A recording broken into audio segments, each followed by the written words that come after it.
Welcome to the HCI family of podcasts. We're your source for personal, professional, and organizational growth and development.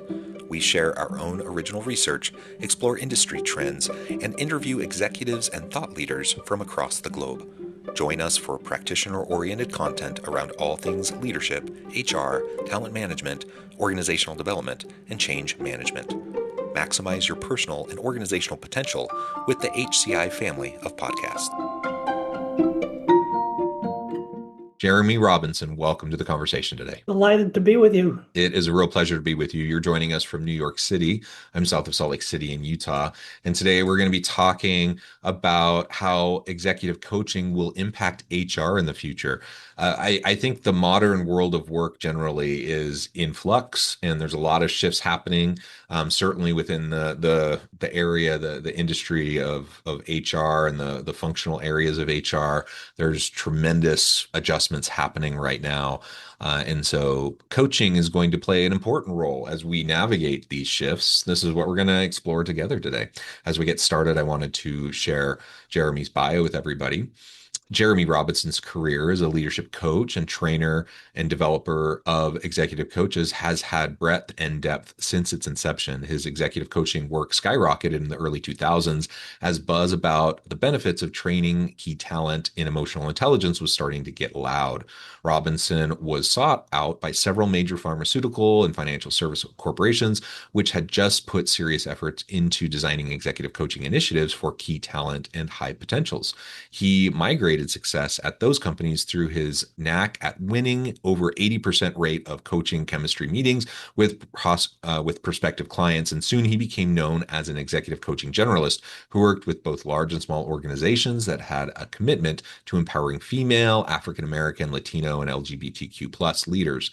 His practice has continued to develop as Jeremy has added a team coaching certification and group coaching work to his executive coaching portfolio. To date, he has coached over 400 executive coaching clients.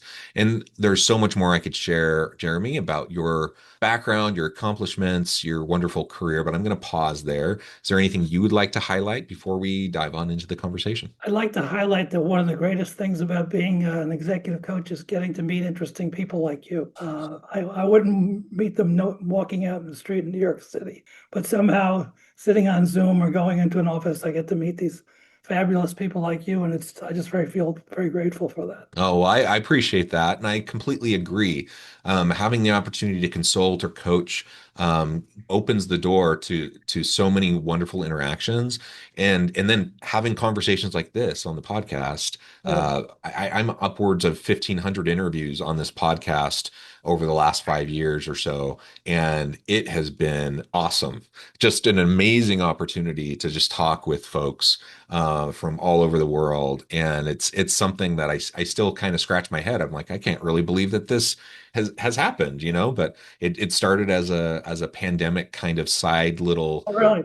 experience. I'm like, I miss talking to people, I miss going out, I miss traveling, I missed all of that, and I always listen to podcasts. And I'm like, I'll go ahead and I'll just start something and see what happens. And it just kind of came from that. And it's been Well, I think you're being a little humble. I think you're a pretty hard worker. Well, I'm a hard worker, but it has been something that has been a really nice, pleasant surprise. And I agree with you. Like, having these conversations is one of the highlights of my day and week. It really is reinvigorating. And I hope it is for the audience. And today, again, we're going to be talking about HR and the transitioning role of the HR professional, and what coaching can do to support and sustain that. Maybe as we start, though, I'd love to just hear a little bit about your early career and how you shifted into the coaching space. Yeah, who knew, right? So Yeah. when I came out of college, I was a newspaper reporter. I was always a good writer. I won a couple of poetry prizes in college. I was so lucky. I got a lot of really brilliant writers to be my mentors over the years. I mean, the brief list includes Isaac Bashevis Singer, who won the Nobel Prize for Literature, James Dickey, who won the National Book Award, James Merrill, blah blah blah. There's more there, but the point is, I was a young dude. I was pretty talented, but I don't think I was that talented. And people just mostly incredibly nice to me. So I quickly realized that I wasn't going to make a living as a poetry person or a poet unless I want to get a doctorate also, and I didn't want to be doing that. So I got a job as a newspaper reporter at various papers, first in New England and then in California. And what I was doing as a newspaper reporter was I was covering people doing stuff in the world, which seemed wonderful to write about. Especially I like to write, on deadlines, when the city editor is standing over my desk and needs 2 takes to get the thing on the front page or the second section in 20 minutes on one of those old Royal typewriters like you see in the movies. But what I didn't like was I was standing outside the fire and I wasn't helping anybody with the fire. So that seemed like a really disconnect for me. So that was my first disconnect. My second disconnect was I was writing a novel. And even though I loved writing and I think I was pretty good at it, I found it much too lonely for me. Didn't work. Mm, So I think, well, what goes with this that has this kind of interior hmm journey? hmm So I decided to become a licensed clinical social worker psychotherapist, which I did. And I was fortunately quite gifted at it. So I pursued a career in that. And on my way to doing that in this particular institute I was training on, they had something called mental health consultation, i.e., apply the skills of being a therapist to the workplace, i.e., being a coach. But they hmm didn't call it that. They just called it something else. But I had a supervisor who was coaching somebody who was now the boss of people she had been the peer of. And I worked with this person for 3 months, and it worked out very well. It was at Jacobi Hospital. I still have some contacts in New York City. So then I ended up heading this department, and I started trying to do something which I didn't even know it was called, which was executive coaching. And by the way, I got nowhere with it for about 10 years until Daniel Goleman came along and wrote this book called Emotional Intelligence. mm. And I said, aha, I think I have something here. And it, Bringing social work to the mainstream, right? yeah, In organizations. yeah, yeah, exactly. And I would just point to the book, what do you do? I got this book here. You want to make your people more emotionally intelligent? I think I can help. Let's give it a shot. And it seemed to work out pretty well. Yeah, awesome. Well, I appreciate, the background in humanities, in writing, and then in social work, and the transition into coaching. And I actually often tell people, so I come from a large family, and most of my family are in the social work and therapy realm. I come from a family, I've 8 children. Both my parents are therapists and social workers. Most of my siblings are. And then I'm kind of the oddball out. I'm not. But I tell people, I'm like, it's not really that different. Like I do much of the same types of things. I just do it on like the internal, like organizational and leadership level. But it's a lot of the same stuff. And in fact, like my sister, who's a therapist, a lot of times she'll look at my articles, that are written from an organizational and leadership lens, but Right. it's like totally the same type of stuff that she Yeah. does in her, therapy or social work, work with clients. So there's definitely clear opportunity for overlap and informing, each can inform the other, I think. Yeah, high altruism, interest in people, having a literary mind. I got a master's degree along the way in writing, and I always felt that somehow having that was as useful as any clinical degree I ever had. Not that Mm, the clinical degree was bad, but sure. understanding plot, dialogue, nuance, reading Shakespeare. That's pretty good to know in terms of your understanding about stuff about conflicts of human beings, right? Yeah, awesome, awesome.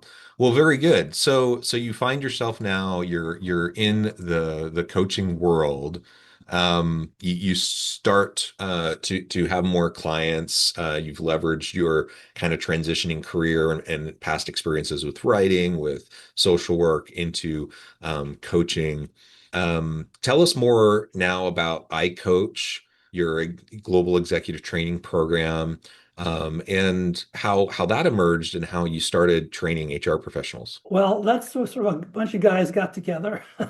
Oh, actually, one woman, shepherded by a guy named Bob Lee, who used to be the head of the Center for Creative Leadership and for Lee Hecht Harrison, outplacement firm. He was a very entrepreneurial psychologist who was a bit of a character. And he rounded up me and 3 other colleagues, and we were doing a program at the New School for Institute. And then we decided we'd take it somewhere. We didn't know where to take it to be a coach training program. And we wanted to have several components. We wanted to have classes, we wanted to have individual supervision, and we had to have an individual practicum where the actual participants would get an actual coaching case that was theirs, and we would supervise them on it, and they would get to learn through doing. So we started doing that in 2004. We rented space at Morgan Stanley, and we were off to the races. And we've been doing it since then, 23 years. They all get a coaching practicum. Yeah, I like the experiential learning piece of it. I think that's really essential. That probably speaks to your social work background Yeah,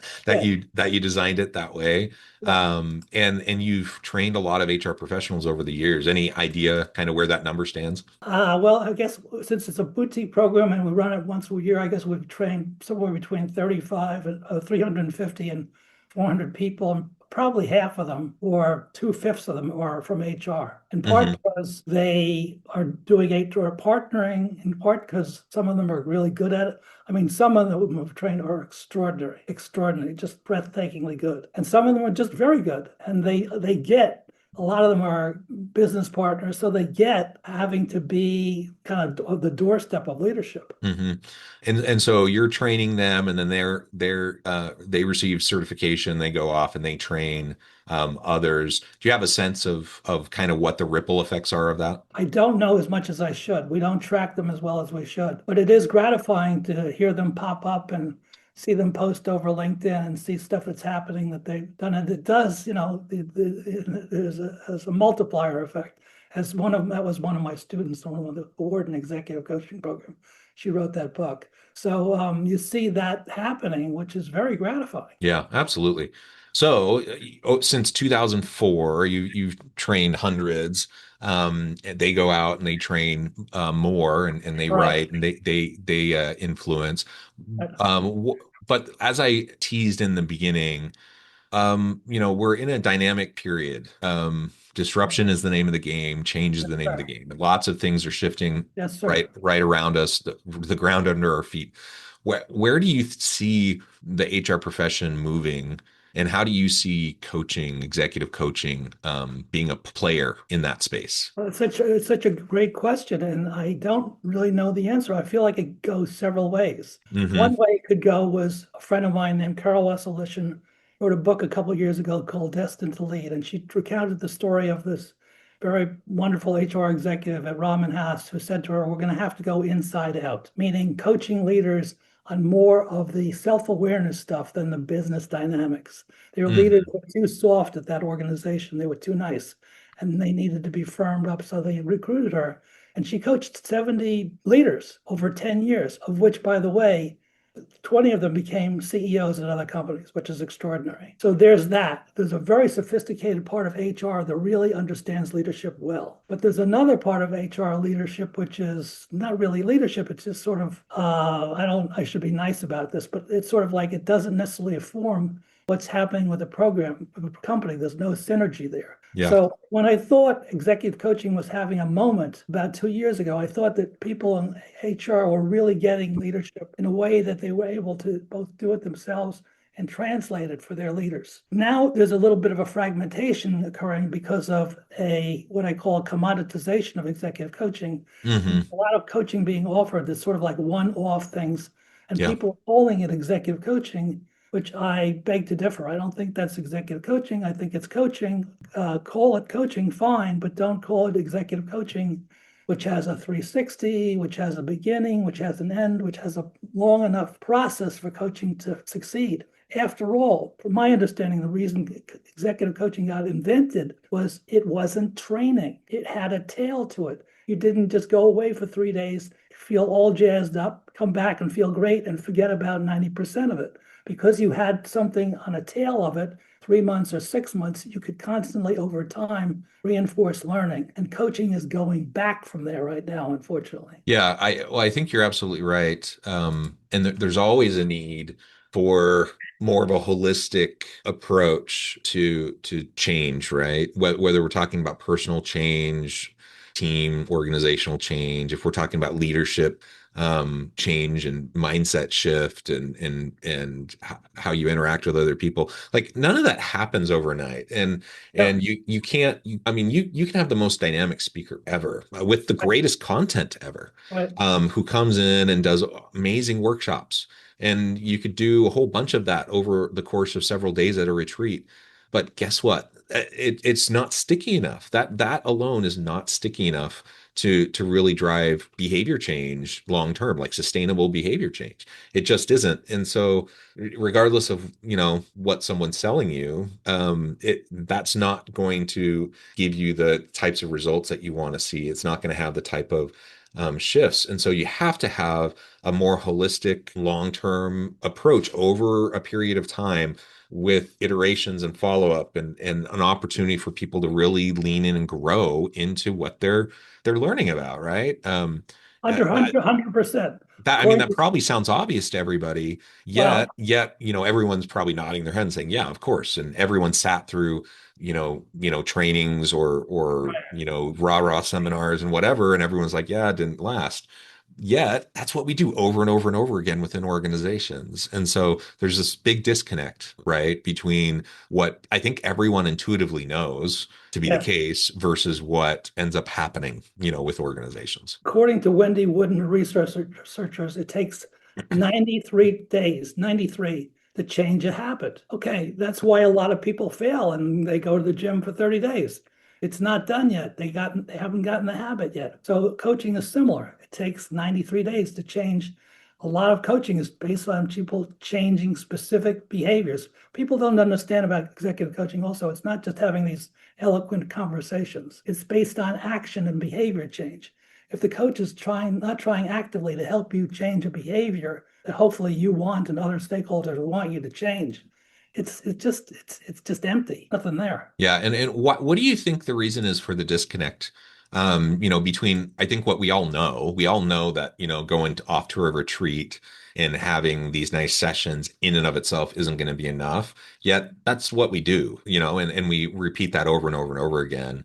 What's the reason for that, do you think? I think it's a combination of factors. One of the things is sometimes people don't want to or don't know how to do the work. I think that sometimes coaches don't want to approach pain points for people, and that's a real issue. Or maybe they don't want to point pain points and at the same time point acceleration points.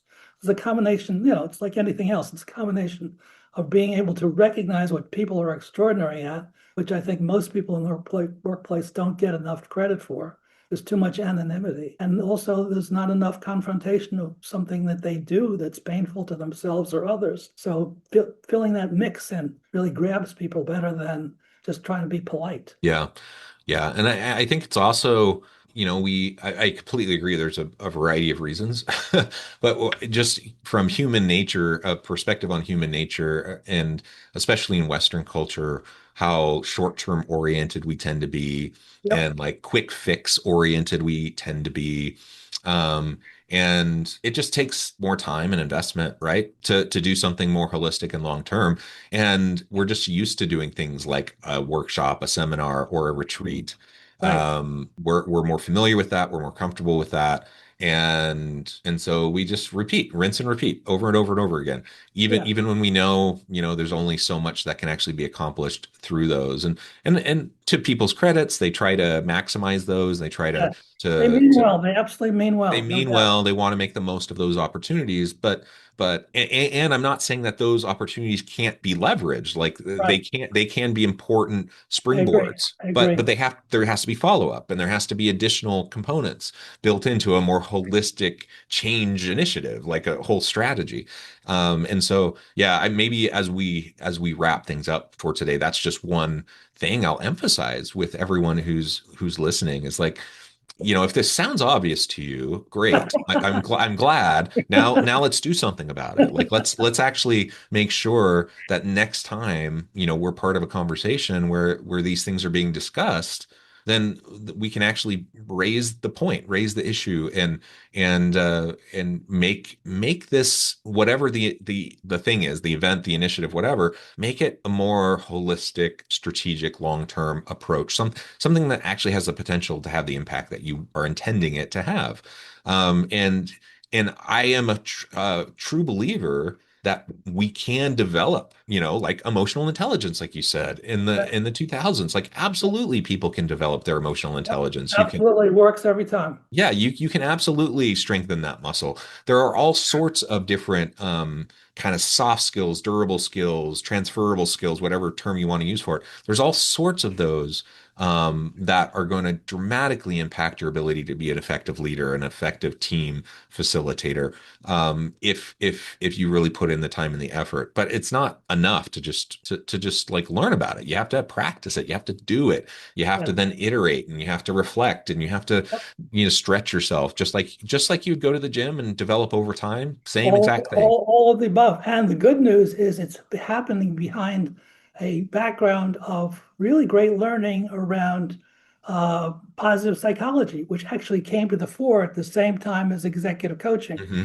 Interesting coincidence in terms of how coaching has become popularized. That doesn't happen without positive psychology, looking at psychology from the standpoint of what's good in people, what's virtuous versus what's sick. Yeah, yeah, absolutely.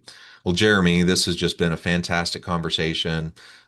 We could go on and on, but I note the time. I need to let you go here in a minute. Before we wrap things up, I just wanted to give you a chance to share with the audience how they can connect with you, find out more about your work, where they can find more of your work, and then give us the final word for today. Let me think about the word for the day in the moment. Anyway, my website is www.jeremyrobinson.com. The website for our iCoach Global training program is www.icoachglobal.com. I'm available to be a consultant about coaching if people have questions. I try to know something about coaching because that's the one thing in the world I know something about versus how to exchange a light or something like that. But I'm a great fan and believer in coaching and people I get to meet with, like you, fascinating people. We meet over coaching. I think that if we practice altruism, we can continue to make the world a better place no matter what kind of nonsense is going on. Oh, I appreciate that. And there's plenty of nonsense around us, but we can be the change, make the world a better place. I am a firm believer. Jeremy, thank you so much. It's been a real pleasure. I encourage the audience to reach out, to get connected, find out more about what Jeremy can do for you. And as always, I hope everyone can stay healthy and safe. They can find meaning and purpose at work each and every day.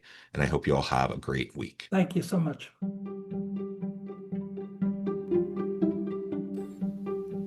Thanks for joining us for this episode of the podcast. We hope you stay healthy and safe, and please join us again soon.